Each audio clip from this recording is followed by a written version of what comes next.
오늘 우리가 읽어가는 말씀 열왕기상 15장에 우리가 읽는 내용은 유다와 이스라엘 사이에 왕조가 어떻게 변화가 있는가에 대해서 이제 우리가 계속 살펴가게 되는데, 유다의 경우는 초대왕 르호보암을 거쳐서 오늘 우리가 앞부분 읽은 아비암 혹은 아비야라고도 칭해집니다. 그리고 아사 왕으로 쭉 이어지는 내용이 본문 속에서 소개가 되고요.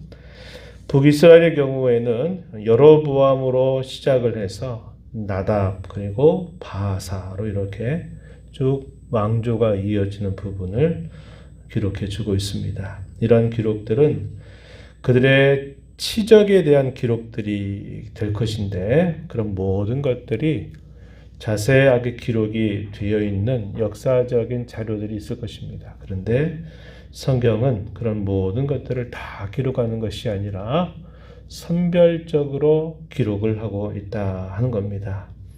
그런데 여기에 두 가지 갈림길이 주어지는데, 유다 왕조의 경우에는 기준이 다윗의 길이라고 하는 것이 하나의 기준점으로 제시가 되는 반면에, 이스라엘의 경우에는 초대 왕이었던 여로보암의 길, 이것이 하나의 기준점이 됩니다.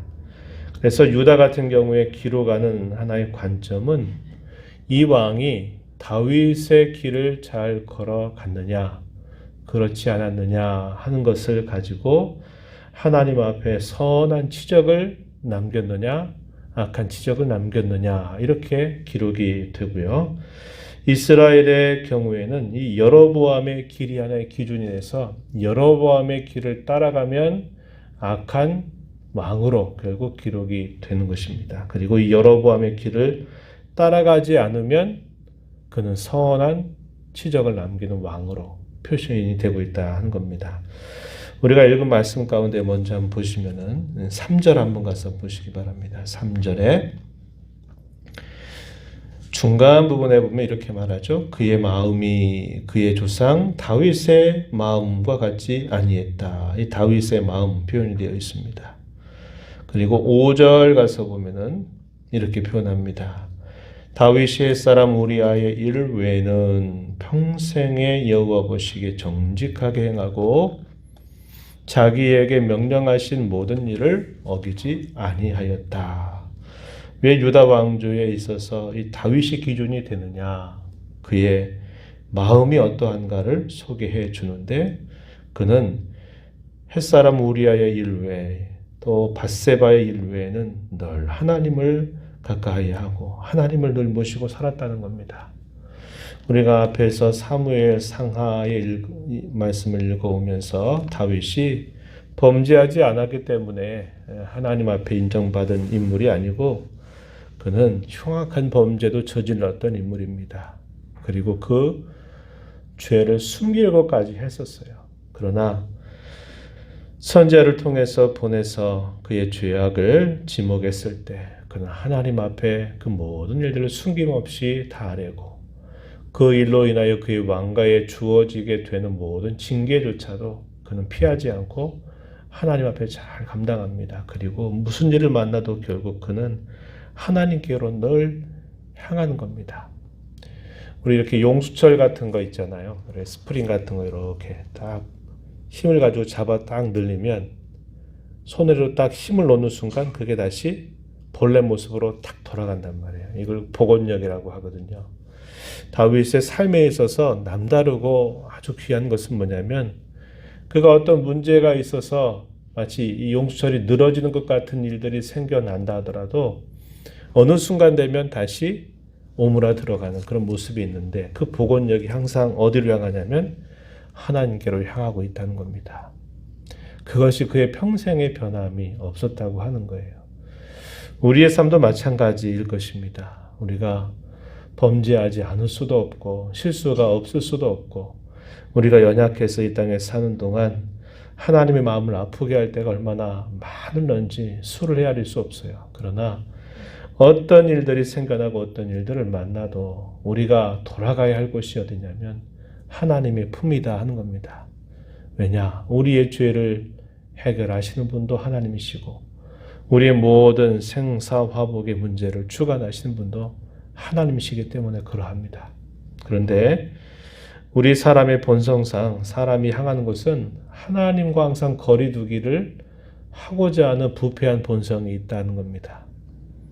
예적에도 그러한 주일 설교에도 그런 이야기를 나누었지만 이 사회적 거리 두기 하면서 우리 신앙인들에게 문제가 하나님과 거리 두기를 하고 있다는 것이 큰 문제가 될 수 있다. 그런 말씀을 나눈 바 있는데 부패한 사람의 본성은 거룩하신 하나님을 가까이 하고자 하는 마음이 별로 없어요. 왜? 자기의 죄악된 모습이 분명히 드러나게 되거든요. 제 가운데 섞여 살면 다른 사람보다 내가 그래도 잘하고 있다, 잘 살고 있다 생각하게 되지만 하나님의 앞에 나가게 되면 우리가 잘했다 하는 것이 얼마나 거짓되고 얼마나 부족한 것인가 하는 것을 알기 때문에 우리의 그 마음을 다 드러내신 하나님 앞에 나아가는 것이 본성상 어려워요. 그러나 하나님께서 베푸신 구원의 은혜를 알고 그분이 우리를 사랑하시는 것을 우리가 깊이 안다면 우리는 늘 하나님의 품으로 돌아가지 않으면 안 된다 하는 것을 알게 되죠. 다윗은 그러한 일에 있어서 이 복원력이라고 하는 것이 막강한 사람이었다고 한 겁니다. 그래서 평생토록 그는 하나님을 떠나지 않았고 문제를 만나고 어려운 일을 만날 때마다 하나님께 달려가는 일을 결코 쉬지 않았다 이 말입니다. 그래서 그는 인생에 있어서 하나의 좋은 양본을 보여준 인물이다. 왕으로서도 가장 좋은 본보기를 보여준 본받을 만한 왕으로서 그 자리를 가지고 있다는 것을 분명하게 알려주고 있습니다. 11절 한번 가서 아비암이라고 하는 왕의 그 통치에 대한 기록을 간단하게 정리하고 그 다음에 이제 아사왕, 우리가 잘 아는 아사왕이 다스릴 때도 어떤 것을 기준으로 표현하느냐, 다윗을 기준으로 삼아서 표현한다는 겁니다. 11절에 한번 보시기 바랍니다. 아사가 그의 조상 다윗같이 여호와 보시기에 정직하게 행하여, 이게 중요한 기준이 된다는 겁니다. 그래서 유다 왕조에 대한 기록은 다윗을 기준으로 해서 다윗의 마음을 따르고 그의 길을 따라가면 그는 하나님 앞에 선한 치적을 남긴 왕으로 기록이 된다 하는 겁니다. 반면에 이스라엘로 가서 한번 보게 되면 이스라엘은 여로보암이 하나의 기준이 돼요. 초대 왕이 첫 단추를 잘못 끼게 되었다고 우리가 함께 살펴봤죠. 거짓되고 잘못된 종교 정책을 펼치게 되면서 처음부터 종교의 부패를 가져다 놓는 인물이 돼요. 그래서 그 왕이 여로보암의 길을 따르느냐 그렇지 않느냐 하는 것이 기준이 된다는 겁니다. 26절 한번 가서 보시면 이렇게 표현했어요. 26절 북조 이스라엘의 왕조를 표현할 때 이렇게 표현합니다. 그가 여호와 보시기에 악을 행하되 그의 아버지의 길로 행하며, 그의 아버지가 누구냐? 여로보암이다 한 겁니다. 또 34절 마지막 절로 가서 한번 또 보세요. 또 왕조가 바뀌었어요. 바사라고 하는 왕이 이스라엘 다스릴 때 그를 평가하는 기준, 바사가 여호와 보시기에 악을 행하되 여로보암의 길로 행하며, 이렇게 표현합니다. 그래서 기준점이 다른데 다윗은 본받아야 할 양본의 기준이 되고 여로보암은 본받지 말아야 할 흉본입니다. 저렇게 되면 안 된다 하는 것을 보여주는 기준점이 됨을 표현해 주고 있습니다. 아비암의 경우는 이스라엘 여로보암이 다스리고 있던 제18년부터 3년 동안 다스렸다고 이야기합니다. 그런데 이 유다 왕 아비암은 부친의 행한 죄를 답습했다 이렇게 표현합니다. 르호보암이 하나님 앞에 범한 죄를 그대로 발자취를 따라갔다 이렇게 말합니다. 그래서 다윗의 마음 같지 않았고 그의 마음이 여호와 앞에 온전하지 못하였다라고 이야기합니다.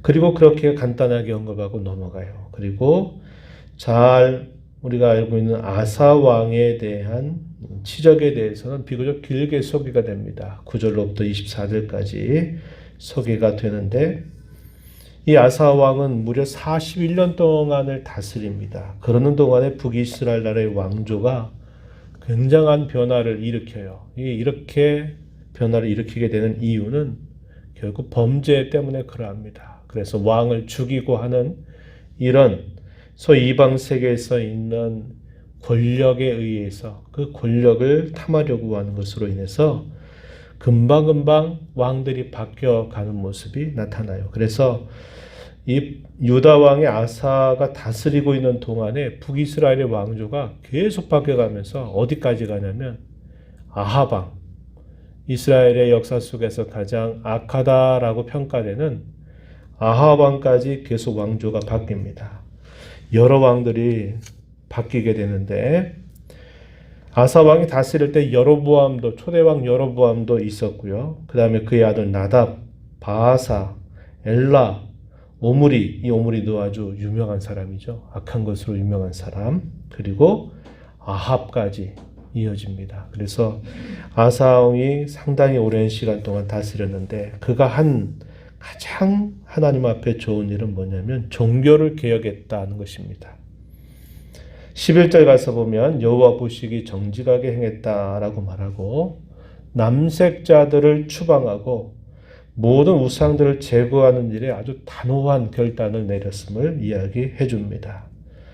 그의 어머니 그리고 그의 할머니가 들여왔던 이 모든 우상들을 근절하는 일들을 단호하게 그것을 시행을 했습니다. 그러면서 평생토록 그가 여호와 앞에 온전한 마음을 가지고 살았다고 이야기하죠. 14절 가서 보면은 그렇게 표현합니다. 14절 하반절 그렇게 표현하고 그리고 은과 금과 기명들을 여호와 앞에 성별을 드리는 일을 하였다고 이야기합니다. 그러나 그의 종교 개혁의 한계는 산당 제사를 여전히 그것을 근절하지 못하고 남겨두었다 하는 것이 한계점으로 표현이 됩니다. 14절 상반절에 표현이 되고요. 북이스라엘과 남유다 사이에는 계속적인 전쟁이 일어납니다. 소위 동족 상잔이라고 하는 그런 전쟁이 끊임없이 일어나는 안타까운 일이 있게 되었음을 이야기해주고 이 바하사에 있어서 가장 안타까운 점은 뭐냐면 이 아사 왕이 있어서 안타까운 점은 북이스라엘의 바사 왕이 유다를 침공했을 때 아람 왕에게 손을 내밀면서 중요한 성전의 여러 기명들, 기구들을 갖다 준 것에 있다고 한 겁니다. 이것이 그에게 있어서는 안타까운 일이 됨을 표현해 주고 있습니다. 이것이 그런 면에 있어서는 안타까움이 있지만은 그러나 아사 왕의 경우는 평생토록 하나님을 의지하는 그런 왕으로 남아있음을 이야기해 줍니다. 성경이 우리 사람을 평가하는 관점은 세상의 역사적 관점과 다르다는 것을 기억해야 합니다. 하나님과 관계에서 그가 어떤 삶을 살았느냐 하는데 항상 관점이 있어요. 그가 하나님께 구원을 받은 사람인지 구원받은 그 은혜를 알고 그 은혜 안에서 늘 살아가고 있는지 아까도 말씀드렸듯이 하나님께로 나아가려고 하는 그 복원력이 얼마나 강한지 이것이 하나님께서 우리 사람을 평가하는 기준입니다. 하나님이 안 가진 것이 무엇이며 하나님 못하실 일이 무엇입니까? 우리 사람은 가진 것 많으면 가진 것 많다고 자랑거리로 삼고 남들이 하지 못하는 것 하면 그거 잘한다고 또 그거 높게 평가하는 일들을 하지만은 우리 하나님은 그런 것들을 크다 말씀하시는 분이 아니십니다. 하나님은 어떤 일을 만나고 어떤 형편 속에 있다 하더라도 하나님을 그토록 바라보고 의지하고 하나님께로 얼마나 복원하는 그런 삶의 자세를 가지고 있느냐 하는 것을 중요하게 보시는 분임을 기억하면서 이하로 우리 남은 삶을 살아가는 동안 늘 하나님을 가까이 하고 하나님과 함께 동행하는 삶을 살아가는 일에 더 힘써 나아가는 저와 여러분 모두가 되기를 진심으로 바랍니다. 하나님 아버지, 이 새벽 시간 저희들을 깨워서 오늘도 주 앞에 불러주시고 오늘도 찬양과 경배를 드리며 저희에게 주시는 말씀을 또다시 생각하면서 기도하여 이 하루를 시작합니다. 주 앞에 은혜를 바라보고 사모해서 나온 모든 심령한 사람 한 사람 주께서 기뻐 용납하시고 간구의 귀를 기울여 주시고 응답해 주시기를 간절히 바라옵나이다. 유다 왕조 또 이스라엘의 왕조를 살펴갑니다. 하나님께서 그들을 평가하시는 기준이 무엇인가를 함께 살펴봅니다. 양본으로서는 다윗의 길을 말씀하시고 흉본으로서는 여로보암의 길을 말씀해 주십니다. 저희가 어떠한 삶을 우리의 삶 속에 힘써 살아가야 될지를 일깨워 주셔서 본받지 말할 것들은 본받지 않는 일에 힘을 기울이고 본받아야 할 일은 항상 본받는 일에 힘을 기울여 살아가는 복된 삶이 되도록 도와주시옵소서. 이 시간도 저희들의 간구를 들어주시기를 간절히 바라며 예수님 이름으로 기도하옵나이다. 아멘.